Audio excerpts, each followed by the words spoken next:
ka na ika'y mawiwili. So mga par, halos magdadalawang dekada na nga po ang nakalipas matapos ang pang-apat na laban ni Manny Pacquiao at Juan Manuel Marquez. Pero hanggang sa ngayon mga idol, trending pa rin sa social media ang pagtanggi ni Marquez sa offer sa kanya ng top rank promotion na 150 million para sa panglimang laban nito kay Pacman. At ang dahilan ni Marquez mga idol, bakit hindi niya pinagbigyan si Pacman ng isa pang laban? Dahil ang panalo daw nito sa Pinoy Legend ay history win para sa kanya at sa bansang Mexico. At ayaw na daw ni Marquez mabawi pa ito ni Pacquiao. Pero balik tayo mga idol sa 150 million offer kay Marquez. Ayon sa ating research mga idol, totoo naman ang 150 million offer. Kaso sa currency ito ng Mexico, 150 million Mexican peso pala na kung i-convert natin sa US dollars, nasa 9 million lamang ito. Dati pa naman mga idol, sinabi ni Bob Arum na hindi sila nag-offer ng 150 million dollars kay Marquez. Malulugi daw sila kung ganito kalaking halagang ibibigay nila kay Marquez. Hindi naman daw ito gaano kasikat at si Pacman naman daw ang A-side sa bakbakan.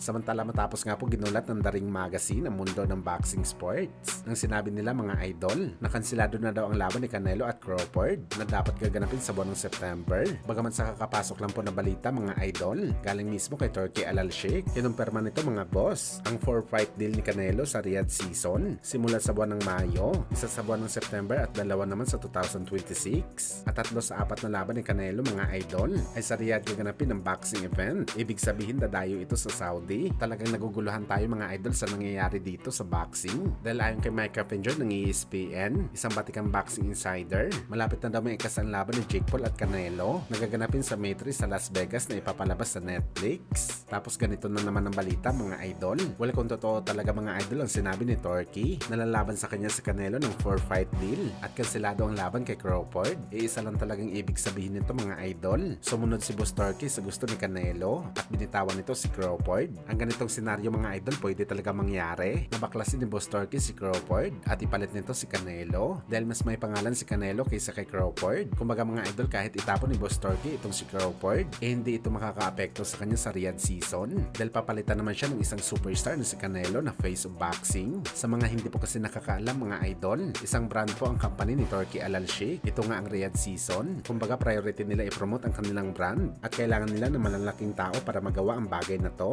Kailangan nila ang katulad ni Canelo at Jake Paul na sikat sa mundo ng boxing sports. Handa silang magbayad ng malaking halaga para i-promote ang kanilang brand. Kagaya na lang sa pagbayad nila kay Naoya Inoue. Walang kasunduan na lumaban sa Riyadh season. I-promote lang talaga ang brand. Kagaya sa pagsuot ni Inoue ng logo ng Riyadh season. Kaya hindi na talaga tayo magugulat mga idol na pinagpalit ni Boss Turki si Crawford kay Canelo. Pero abangan pa rin natin mga idol ang update. Nakapangako na rin kasi si Boss Turki kay Crawford na ibibigay nito ang laban kay Canelo.